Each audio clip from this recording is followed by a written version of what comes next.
My name is Serafina Vance. For most of my life, that name meant one thing: the daughter of Arthur Vance, the steadfast patriarch of Vance and Sons Timber. I grew up in the shadow of giants, both the towering Douglas firs that built my family's fortune and the formidable legacy of my father himself. Our home in the misty hills overlooking Port Blossom was a testament to his world, all heavy beams, polished cedar, and the faint, clean scent of sawdust that clung to his clothes like a second skin. It was a world of tradition, of tangible things you could fell, mill, and build with. I, however, was never tangible enough for him. My world wasn't in the forest, but in the flickering blue light of a computer screen. While my father saw strength in the grain of a 200-year-old oak, I found magic in the elegant logic of code. He spoke of board feet and profit margins. I dreamed in algorithms and user interfaces. To him, my passion was a harmless diversion, a computer game I would one day outgrow. To me, it was the only place I ever truly felt I belonged, the only place where the architecture I built felt like my own. This quiet, unspoken chasm between us had defined my life. It was a constant, low hum of disappointment, a reminder that the daughter he got was not the son he'd always wanted to take over the family business.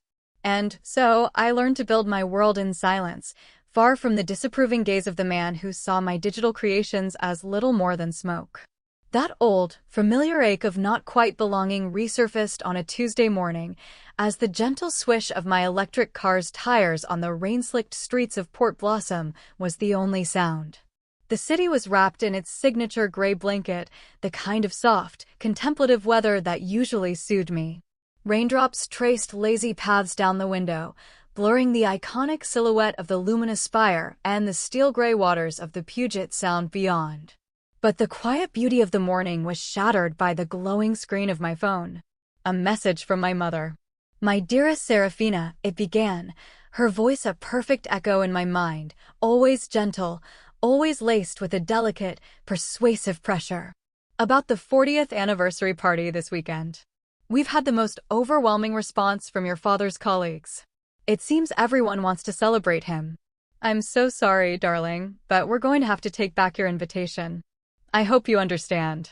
We simply must make room for the people who are important to the business." I read the words twice, then a third time. I hope you understand. The phrase was a lifetime of conversations condensed into 4 words. I hope you understand why you don't quite fit. I hope you understand why your world is secondary to ours. I hope you understand that you are not one of the important guests. A sigh escaped my lips, fogging a small circle on the cool glass. It wasn't anger that I felt, not anymore. It was a profound, bone-deep weariness. The kind of exhaustion that comes from spending 30 years trying to be seen. I leaned my head against the window, watching the city slide by, a city that knew me not as Serafina Vance, the disappointing daughter, but as S. Vance, the founder of Solstice Innovations. My car turned onto the waterfront, and there it was, the Solstice campus. It wasn't a single, imposing tower, but a series of interconnected buildings made of glass, reclaimed wood, and living walls of moss and ferns. It was designed to feel like a part of the landscape, not an intrusion upon it. It was everything my father's world was not: fluid, forward-thinking, and built on the intangible power of ideas. Inside that building, in less than 2 hours, I was scheduled to preside over a meeting that would bring my 2 worlds into a collision I had long dreaded, but knew was inevitable. I was about to finalize the acquisition of Vance and Sons Timber. My father, of course, had no idea. The car's internal speaker chimed softly. "Ms. Vance," said Kenji Tanaka, my COO and my calmest port in any storm. "The board members are gathered in the Sky Room. And I just received an alert. Vance and Sons stock took another significant dive on the morning bell. They're down nearly 20% since yesterday." "Thank you, Kenji," I said, my voice steadier than I felt. "Has my father confirmed his attendance?" "He has," Kenji replied. "He believes he's meeting with the reclusive founder of Solstice Innovations to plead for a financial partnership. He's walking into this completely blind." A sad smile touched my lips. I remembered our last family dinner, just a month ago, in the cavernous dining room of my parents' home. A fire roared in the stone hearth, casting dancing shadows on the walls, but the warmth never seemed to reach the space between me and my father. He'd been holding court, his voice booming with a forced, fragile optimism. "I've secured a meeting with the head of this new tech giant, Solstice Innovations," he announced to the table, which included my mother and a few of his oldest friends. "No one's ever seen the founder. They say this Vance is some kind of eccentric prodigy. But they have deep pockets. A strategic investment from them could be just the thing to modernize the old company."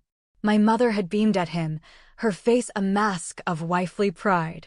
Then her gaze had fallen on me, and the light in her eyes dimmed to a familiar, gentle pity. "Isn't that wonderful, Serafina? Real business. Perhaps you could learn a thing or two." She'd reached over and patted my hand. "Oh, darling, I do worry. When are you going to set aside those little computer games and find a proper career? Your father could always find a place for you at the company." A place for you. Not a role I had earned, but a space they could carve out for me, a concession. I had simply nodded, the taste of the expensive wine turning to ash in my mouth.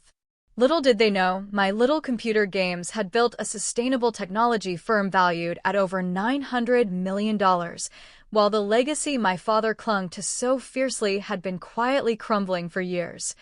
A mighty tree rotting from the inside out. The car glided silently into my private parking space beneath the main building. The air here smelled of earth and recycled water from the building's complex filtration system. Kenji was waiting for me by the elevator, a sleek tablet in his hand. He was a man of quiet efficiency, his presence always grounding. "The numbers aren't improving," he said, his expression somber as we ascended. "The market has lost faith in their leadership. The analysts are predicting bankruptcy within 6 months if nothing changes. It's a sad day for a Port Blossom institution." "It is," I agreed, smoothing the lapels of my simple, dark wool jacket. It was a far cry from the power suits of my father's world, but it was my own kind of armor. "But we aren't here to watch it fall, Kenji. We're here to give it a foundation strong enough to stand again." He nodded. "They're waiting for you." The Sky Room was my favorite place in the entire building. It occupied the top floor, with floor-to-ceiling glass walls that offered a breathtaking 270-degree panorama of Port Blossom. To the west, the deep blue of the Sound stretched to meet the jagged, snow-capped peaks of the Olympic Mountains. To the east, the city hummed with life, and beyond it, the majestic, sleeping form of Mount Rainier stood sentinel. The room itself was minimalist and calm, furnished with locally crafted furniture and dotted with thriving plants. It was a space designed for clarity and perspective. My father was already there, seated at the long, polished maple table. He was flanked by 2 of his most senior executives, men I'd known my whole life as Uncle Frank and Uncle Bob.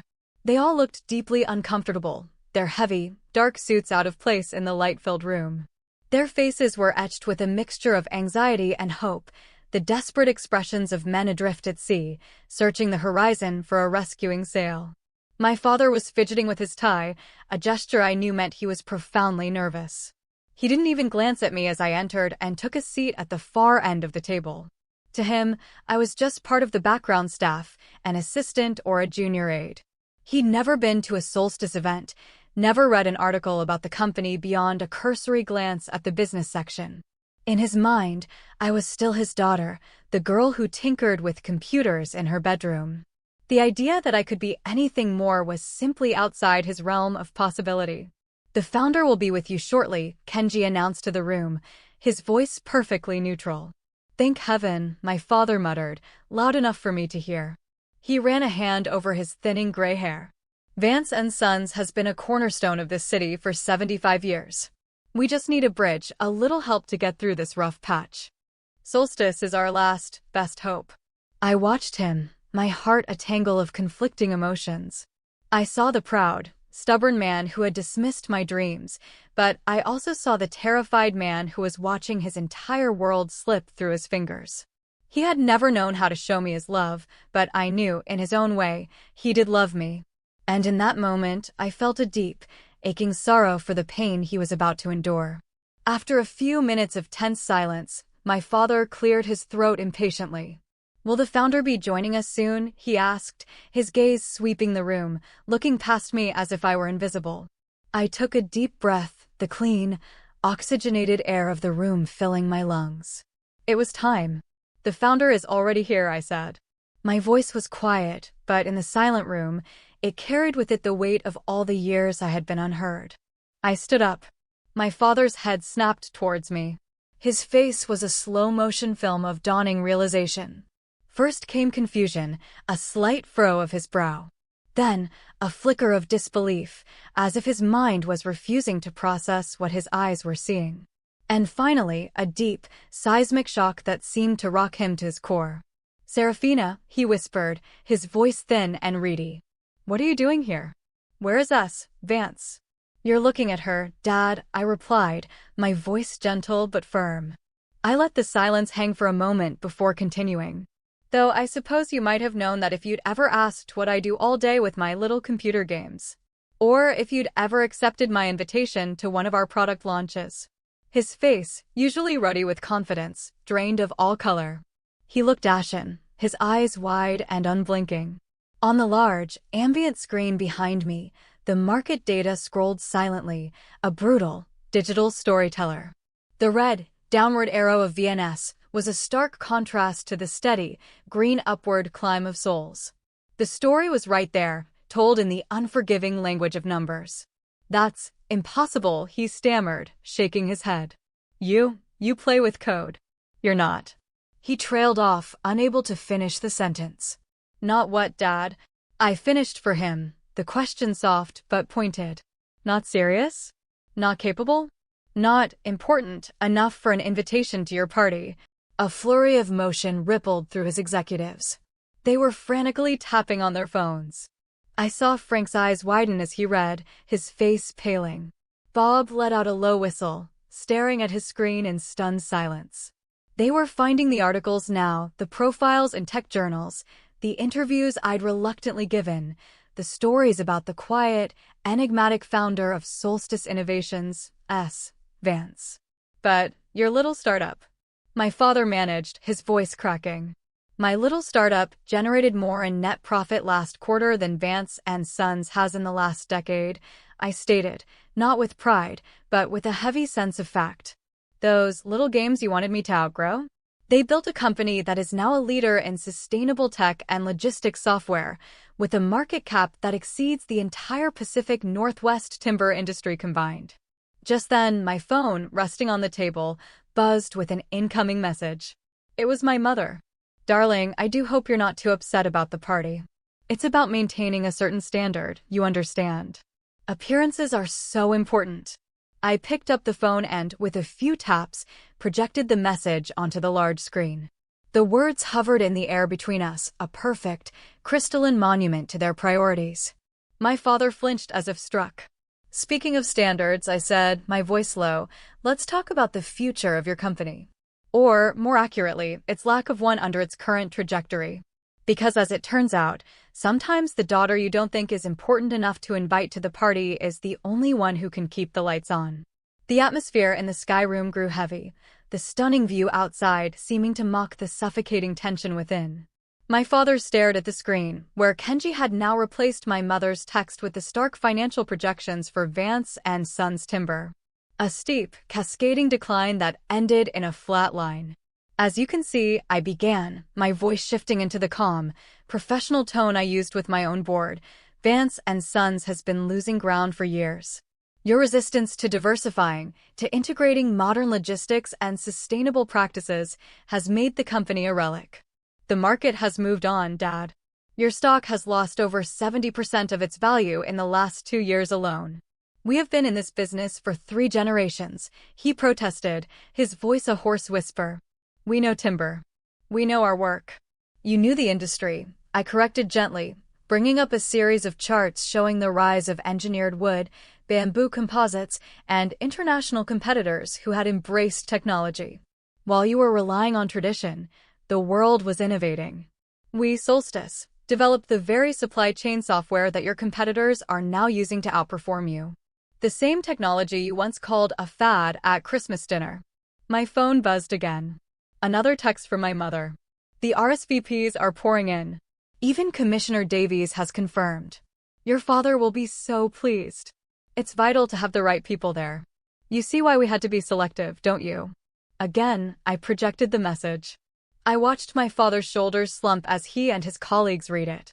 Commissioner Davies, I mused aloud. An interesting coincidence. He was the keynote speaker at our Solstice Foundation luncheon last month, where we announced our new regional reforestation initiative. A project his office is helping to facilitate.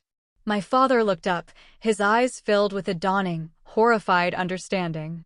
You know the commissioner? He's on the advisory board of our foundation, I said simply. Though I suppose you'd know that if you had accepted my invitation to the luncheon. I saved you a seat at my table. Kenji stepped forward, placing a stack of neatly bound documents on the table. Ms. Vance, the acquisition proposal is ready for their review, he said. Acquisition. The words seemed to catch in my father's throat. What are you talking about? Solstice Innovations, through a series of anonymous investment funds, has been acquiring shares of Vance and Sons for the past 18 months, I explained calmly. We did it quietly, to avoid a panic and to keep the share price from collapsing entirely. As of this morning, we are the majority shareholder, controlling 52% of the company. This meeting isn't about a partnership. It's to formalize the transition and present our offer for the remaining shares. My father snatched his phone, his hand trembling so badly he could barely unlock it. He pulled up the stock ticker for VNS, the price. He breathed. It's surging. Yes, I nodded. The market is reacting to the news of our acquisition, which we released to the wire services 10 minutes ago. Wall Street likes stability.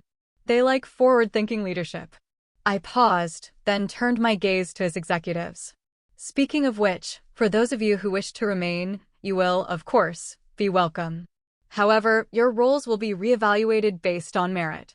At Solstice, we build our teams on talent, not tenure. A flush of deep, crimson anger rose in my father's neck. Now you listen to me, young lady. Young lady. I met his gaze, not with fire, but with a quiet, unshakable calm that seemed to unnerve him more than any outburst would have. Dad, I think you mean Ms. Vance, the founder and CEO of this company. This isn't our dining room table, and I am not the child you can dismiss with a wave of your hand. This is a boardroom. My boardroom. Another message notification lit up the main screen. It was my mother, a frantic, final volley. The Oakhaven Manor just called.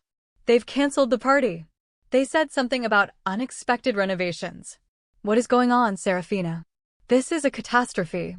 I allowed myself a small, sad smile. Speaking of the anniversary party, I said, I'm afraid it has indeed been canceled. What do you mean? My father demanded, his panic overriding his anger. The Oakhaven Manor, I said, pulling up a new file on the screen. It showed architectural renderings and project timelines. A beautiful, historic property. It had fallen into some disrepair, so the Solstice Foundation acquired it 3 months ago. We are converting it into a public conservatory and a center for environmental education. The renovations, which were scheduled to begin next month, were moved up. They started about an hour ago. I checked my watch. It was a lovely idea for a party, Mother. A truly wonderful venue. My father sank back into his chair as if his bones had dissolved. You can't. We invited the entire business community, the pillars of this city. You mean my fellow board members, our investors, the community leaders who partner with our foundation? I asked gently. I'm sure they will understand. After all, building a community center is a bit more important than a party, isn't it? Business before pleasure. You were the one who taught me that. The room was utterly silent, save for the soft hum of the building's climate control. The two executives were staring at my father, then at me, their faces a mixture of awe and terror.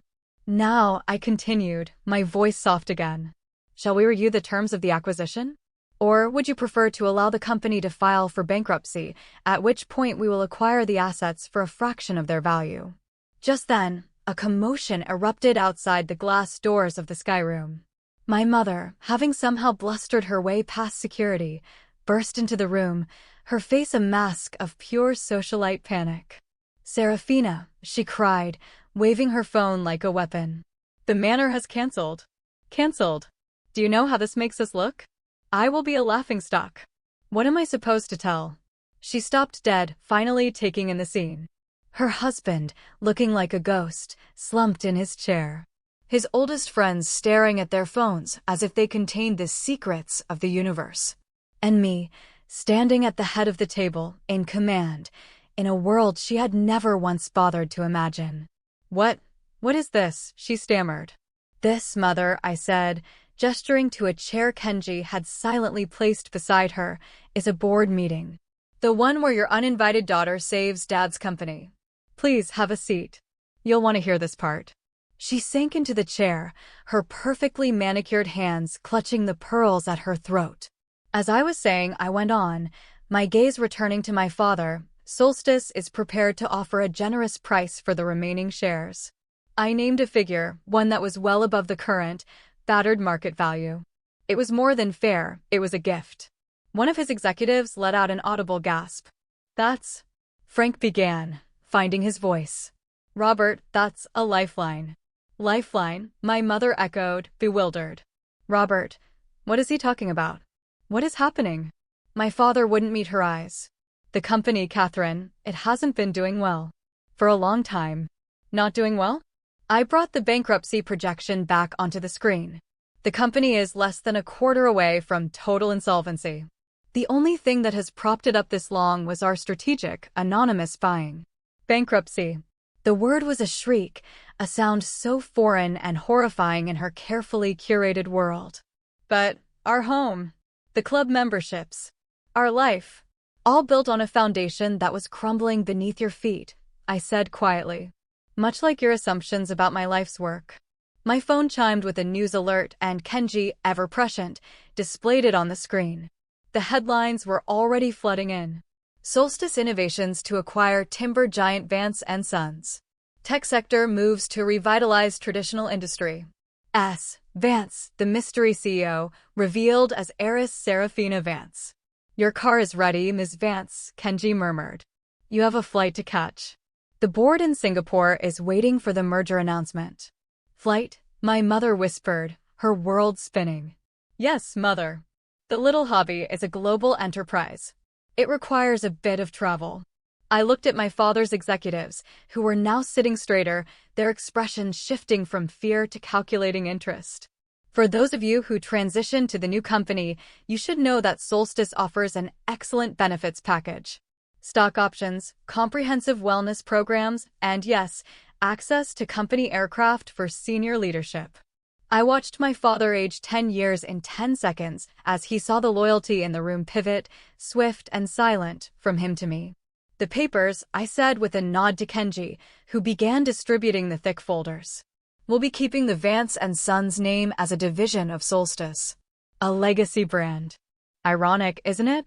The daughter you believed would never contribute to the family legacy is now the only reason it will survive. Serafina, my mother began, her voice trembling as her formidable social instincts kicked back in, searching for a way to salvage the situation. Darling, about the party. Perhaps, when the renovations are done. I smiled, a real smile this time, but one tinged with the melancholy of it all. The new Solstice Conservatory at Oakhaven Manor should be open to the public in about a year, I said. I'm sure it will be a wonderful venue for a community fundraiser. If you'd like to attend, I can have my office send you an invitation. We'll need the space for our most important guests, of course. The low rumble of a jet became audible, a sound that cut through the thick silence. My plane was taxiing on the private airstrip we'd built on the reclaimed industrial land adjacent to our campus. You have 1 hour to review and sign, I informed my father and his team, gathering my bag. After that, the offer is withdrawn. We'll simply wait for the bankruptcy proceedings.